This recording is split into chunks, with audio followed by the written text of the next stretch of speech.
Hi, I'm Tess Mosko Scherer. I'm happy to be here with you today to share with you my art and my process as one of the visiting artists. I got to present in the fall, so some of you may remember me from that, and it was so much fun, and I look forward to doing this from my home to yours. So, my work is really about observing. As a kid, I made books and I wrote books and illustrated them for my dad. He had some health issues, and so these books documented my perspective of what was happening for him. And I was so surprised after he died to find that he had saved them all these years. So these are the earliest records of the work that I've made. And they're, child's drawings, but I love them and I love having them.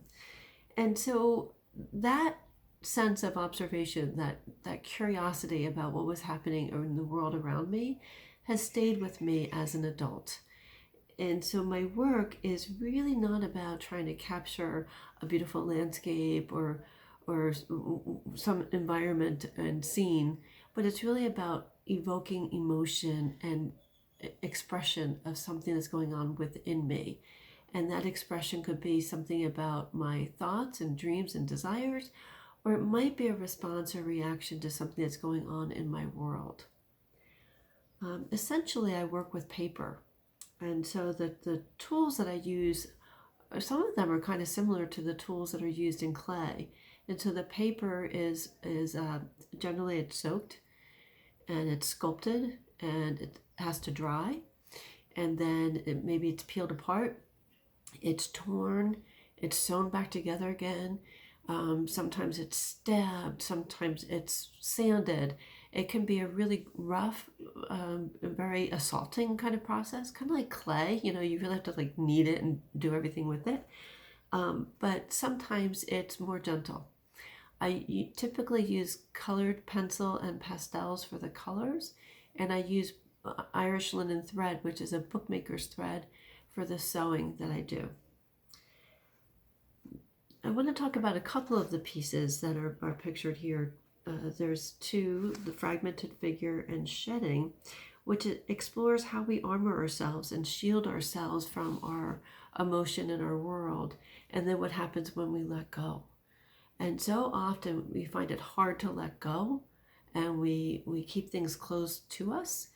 And it can be as simple as a leaf falling from a tree. It's just a simple letting go and allowing yourself to really flourish. The Dance of the Dissident Daughter is about my relationship with my mother. The title came from a book from the author Sue Monk Kidd, which explored her relationship with her mother.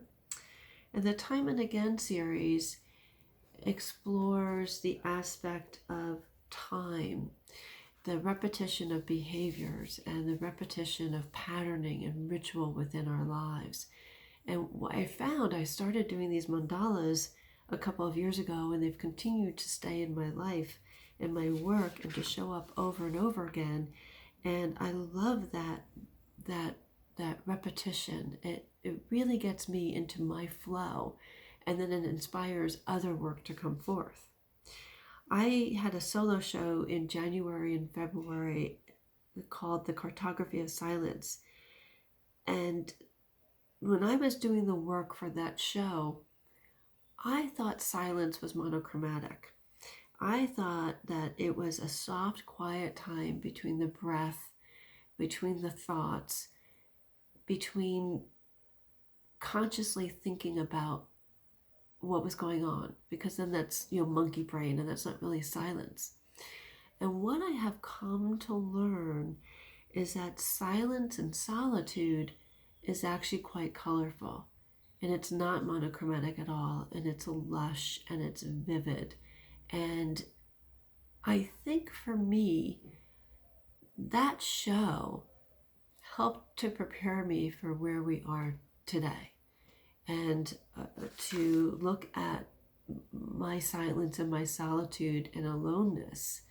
And here it is, we're social distancing and we're sheltering at home, and it's almost the same quality for me.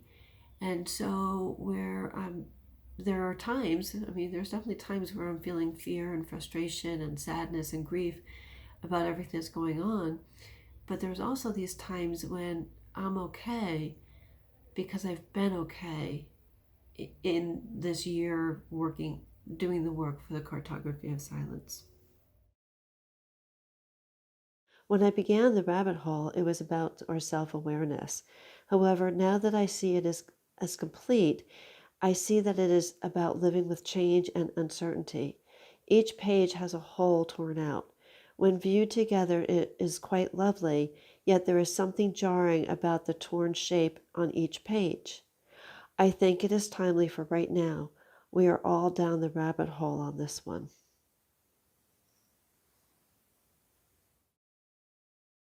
Thank you for allowing me this opportunity to share my work with you. I hope you enjoyed it. I hope you are a little bit inspired. And please take good care. Be well.